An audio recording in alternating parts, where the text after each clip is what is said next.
What's up guys, it's Drew here and welcome back to FudgeMuppet. Today we have a brand new modded build to share with you all, and for the Oblivion players out there, this one will be quite familiar. A character who was once a mysterious enigma in Cyrodiil, spreading his influence through great feats of thievery and the gossip of the common folk, has now returned in Skyrim. This is the Grey Fox. The Grey Fox, with the aid of the Daedric artifact known as the Grey Cowl of Nocturnal, can completely disguise his identity, transforming into a new persona, one renowned for his legendary thieving skills. One young Imperial has tapped into the power of Nocturnal's notorious artifact, and with it, Skyrim will see the rise of the greatest thief the province has ever known. If you're enjoying these modded builds, I just thought I'd mention that we are currently playing through the Daedric Lord build in our modded Skyrim Let's Play. You can catch that here on YouTube, or you can see it early over on our Twitch channel, both of which are linked down below, along with timestamps to each section of the video, and the mod list for the Grey Fox as well. Speaking of mods, these are the ones we'll be using. First we have, of course, the Grey Cowl of Nocturnal, the fully functional Grey Fox Cowl mod. This is the mod that allows us to adopt the persona, acquiring the artifact and all of its unique abilities. Then we have the Imperious Races of Skyrim mod, which gives us some truly diverse racial bonuses. We'll get into the Grey Fox's racial benefits in just a minute. Then we have Aurora Standing Stones of Skyrim, and this mod gives us a range of new abilities and powers when choosing standing stones. This mod is great for making some other stones that aren't the Atronach viable for once.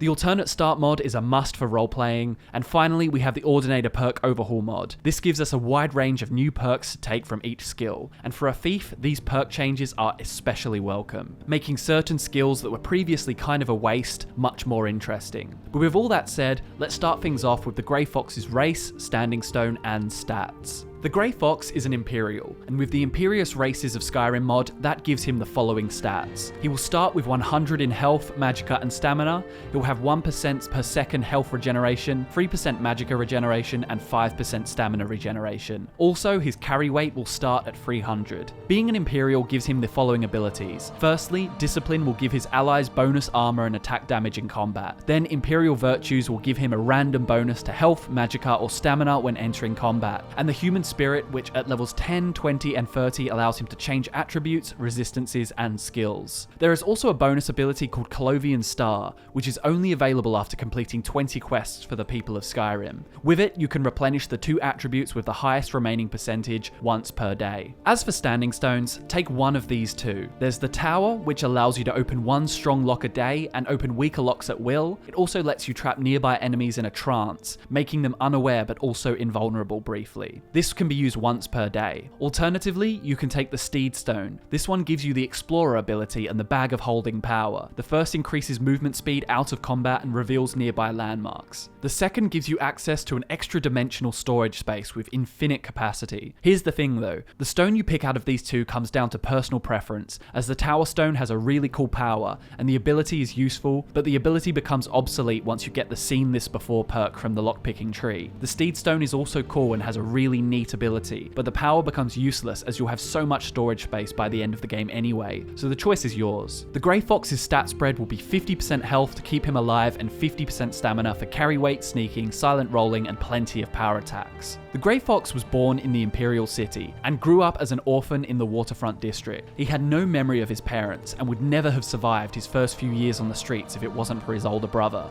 Averio. Despite only being 10 years older, Averio protected the Grey Fox in their parents' stead and provided for him by any means necessary. Most of their young lives were spent wandering the Imperial City, finding spots to beg for coppers from nobles with deep pockets. The Grey Fox always wondered if his older brother knew about their parents. Who were they? Where had they gone? Surely he knew something. He would have been at least 11 when they vanished, but no matter how much you pried for details, Averio wouldn't talk about them. They died in the Great War apparently, though the Grey Fox couldn't understand how, just after giving birth to a son, he could lose both his father and mother. Were the elves who sacked the city really that cruel? This question occupied the Grey Fox's thoughts much of the time, and he scarcely found a spare moment to embrace childhood. His imagination was severely limited by his understanding of how cruel the world could be, even to innocent children with no crimes to their names. Each day, the two brothers would take the few septims they earned to the bakers. There they were given whatever was going to be thrown out. Typically that meant tearing off a bit of mould, but the Grey Fox didn't mind. He liked it most when they were given tarts or sweet rolls, still ever so slightly warm from the ovens, but that was a rare occurrence. Half a stale loaf of dry bread was the best they could get most of the time. Once they'd each wolfed down their half of the supper, they took the scenic route back through the Waterfront district. Averio stuck to the cobbles, constantly glancing down at the ground in the hopes of finding dropped change or gems. The Grey Fox didn't bother with such optimism. He felt the time was better spent skipping along the barrier dividing the path from the depths of Lake Rumer. On hot days, he was half tempted to jump in, but sleeping in wet clothes wasn't worth the trouble. Back in the Garden of Daraloth, protected from the wind by the large city wall and the surrounding shacks and shanties, the Grey Fox could sleep soundly. Despite being strangers, it seemed all of the beggars chose this same spot to rest. A longing for some kind of company was common among their kind. The Grey Fox knew he wasn't the only one who couldn't name his parents. Over the coming years, Averio developed an adoration for the elusive Thieves Guild. The adoration soon bordered on obsession, to the point where the Grey Fox saw on numerous occasions his brother tearing wanted posters down from columns and paying a precious septim for a copy of the Imperial City newsletter. The Grey Fox always imagined that he would make a living honestly once he crawled his way out of the bottom, but it seemed Averio was set on a life away from the common people. For the coming months, Averio relayed to him stories of great thieves throughout the ages, and one dreary overcast day,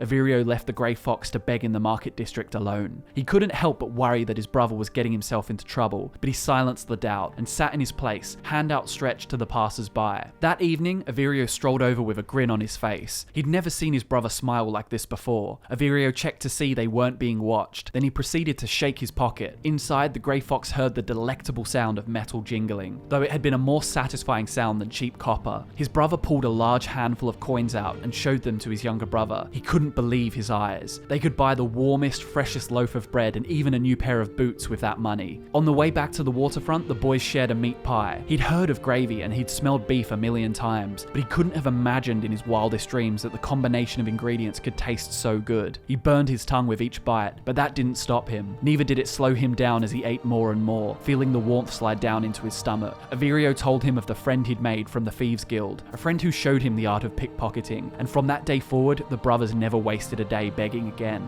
Several years later, when the Grey Fox was nearing adulthood, Averio came to him. They now slept in beds and owned a shack in the waterfront district. It was quite the step up. Averio sat him down and decided it was time to tell him the truth about his parents. They hadn't been harmed in the Great War after all. In fact, their father was anything but a fighter. No, they'd been merchants. Humble, hard-working and successful out of pure will and determination. They'd even had quite a nice house outside the city. But one day, travelling home from Shadenhall when the Grey Fox had been a nursing babe, their wagon was attacked by highwaymen. The crooks took everything, but chose to spare their lives after seeing the crying mother and the breastfeeding boy. That should have been considered a miracle, but their parents had lost everything, while those opportunists had gained it all in half an hour's work. It was the cruelest thing the Grey Fox could comprehend. So severely depressed and suicidal, their parents turned to narcotics, binging skooma in order to numb the pain of their failures. Averio watched it transpire as a youth, and stopped the Grey Fox from breastfeeding, lest he succumb to the poison of moon sugar too. One day, Averio found his parents slumped in their bedroom, foaming at the mouths from overdose. They died soon after, and Averio held the young Grey Fox, desperate and alone. From then, Averio vowed that he wouldn't fall into the same trap, becoming easy pickings for some thief, and what better way to do that than to become a thief himself. He urged the Grey Fox to think on his words and to take a day to process the information. In the meantime, Averio went on a new job, promising gold this time.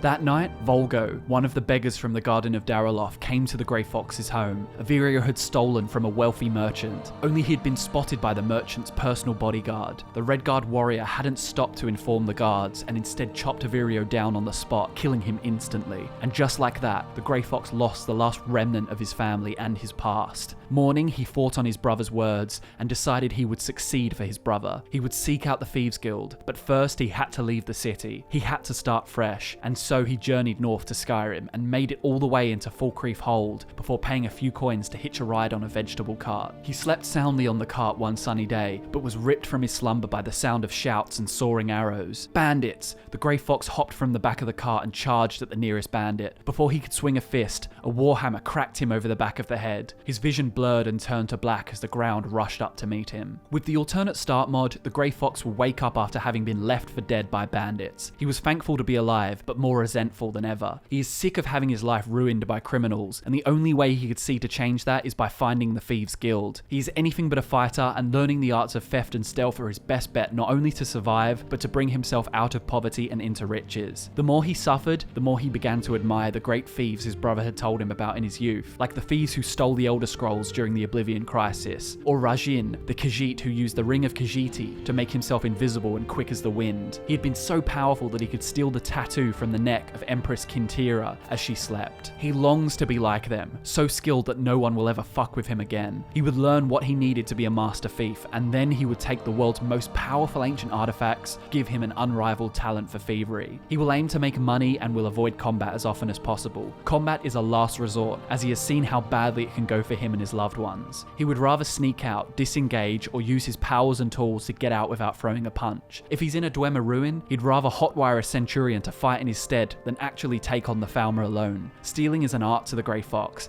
and it is a way to make money through hard work without ever having to worry about someone else coming along and taking it from him. As he gets better, he will challenge himself in new ways. Can he go and strip the Jarl naked without being detected? Or how about taking the sword from the belt of a guard while he's cracking his knuckles and waiting for his shift to end? As for factions, he will of course join the Thieves Guild, first and foremost. He will complete this faction in its entirety, doing the Radiant quests, the Larceny objectives, and the new Grey Cowl quest. The Dawn Guard is an option, siding with the Dawn Guard. The Dark Brotherhood is a bit too sinister for the Grey Fox. He is a thief, but not really a cold-blooded killer. The main story in the Dragonborn DLC will give him new powers, and most importantly, new opportunities to steal from ancient temples and unexplored lands. But while these factions are viable, his motives lie outside of the main story. If a quest involves dungeon exploration, he will gratefully accept, as he knows all kind of valuables are stashed away deep in these burrows, ruins, and crypts. While he has little interest in the Daedra, the powers associated with their artifacts do interest him. He can steal the Black Star from Azura if he's so inclined, or team up with Hermaeus Mora to use the Black Books for increasing his sneaking skills. Any quest involving stealth but not explicitly requiring bloodshed is perfect for the Grey Fox. But now that we have the Grey Fox's backstory, roleplaying, and factions, let's get into how that will impact his skills, spells, perks, and his overall playstyle. The main skills for this build will be sneak, pickpocket, lockpicking, speech, light armor, and technically one-handed. The Grey Fox will not be using any spells, but shouts like Whirlwind Sprint to reach hard places, Come Ethereal for emergencies or perilous escapes, and even Throw Voice to distract enemies are options for the Fox, but none of them are necessary to the playstyle. Anyway, with that said, these are the perks to take from each of his main skills. First up, we have Sneak. The one known as the Grey Fox has always been a mysterious figure, with an identity hidden by otherworldly forces. So, for the Grey Fox of this story, being a bumbling idiot making a racket everywhere he goes simply wouldn't do. No, the Grey Fox is an enigma and will do his deeds without anyone being any the wiser. And for that reason, 9 times out of 10, he will execute his heists without initiating combat at all. From the Sneak tree, take 2 ranks of Sneak Mastery: Spot Detection, Lightfoot, Tripwire, Whiplash, Backup Plan, Silent Roll, Dynamic Entry, Dodge Roll, Grease Lightning, Fog of War, Infiltrator, Right Behind You, Disengage, Clean Escape, Smokescreen, Behind Enemy Lines, and Shadow Warrior. Spot Detection is a great pick until you can get the Grey Cowl, as it gives you a similar ability to the Detect Life of the Cowl, allowing you to detect humanoids within 150 meters who have detected you for 30 seconds. Tripwire gives you the handy power to place a tripwire for 120 seconds, and anyone who triggers the wire will be knocked to the ground. With Whiplash, tripwires also reduce enemy armor rating by 1000 for 5 seconds. With Dynamic Entry, Dodge Roll, and Grease Lightning, silent rolls can be quite useful for more than just movement when sneaking. Dynamic Entry increases your attack damage by 40% within 4 seconds of a roll. Dodge Roll allows you to become ethereal and invincible for 1 second when performing a roll,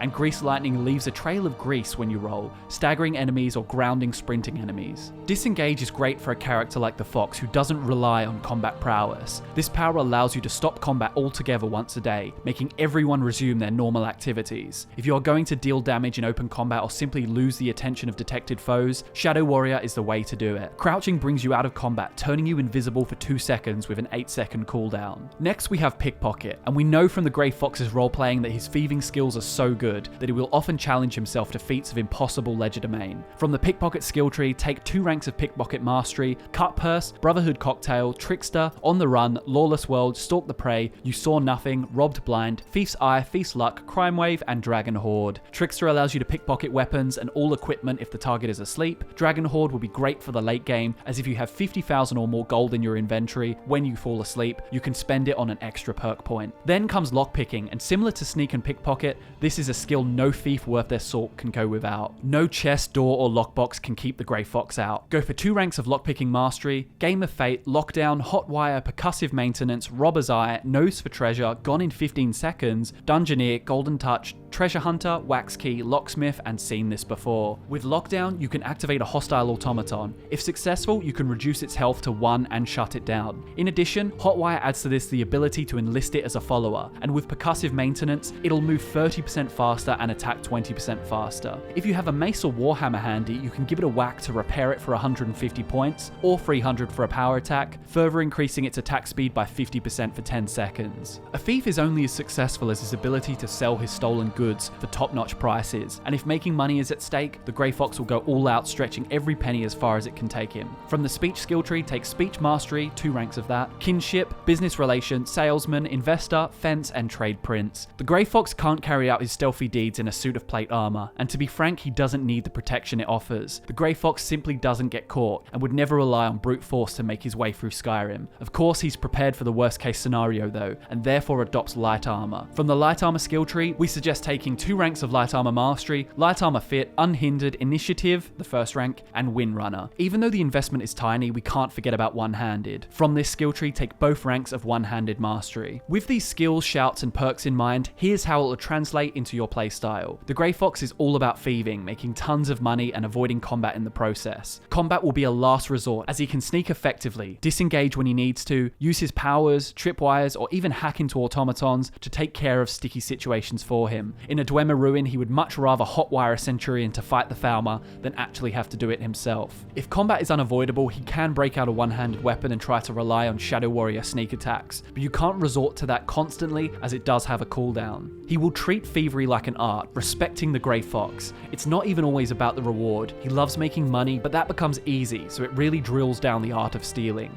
As for gear, the Grey Fox will wear a full set of Blackguard's armor. Only the helmet will be replaced by the Grey Cowl of Nocturnal. The body armor increases carry weight by 50, the boots add 40% to pickpocketing, and the gloves improve lockpicking by 40%. As for the cowl, the mod we use for this allows the cowl to function exactly the way it did in Oblivion. When wearing the cowl, you will have a separate bounty for crimes committed. You'll have the Detect Life ability, highlighting enemies and allies, and you'll even get 25 points in sneak and 200 points in carry weight. The cowl may act the same, but it looks so much better in Skyrim with glowing runes and great detail. As for your weapon, use any one-handed weapon you like. Chillrend is cool as it has that mystical thief vibe and a paralyze effect to help you when a quick escape is warranted. If you're deep in a Dwemer Ruin with an automaton servant, a mace or hammer would be useful for repairing and boosting. But either way, remember that the Grey Fox isn't combat oriented and will use his powers to escape mostly. His main shtick is making money, not acquiring a high kill count. And there you have it, guys. Subscribe to the channel if you're new and want to see more, and give the video a like if you enjoyed it. Timestamps for video navigation, a full mods list, and links to our social media accounts and Twitch can be found just below in the description. Thank you so much for watching as always, guys. My name is Drew, and I look forward to nerding out with you again in the next one.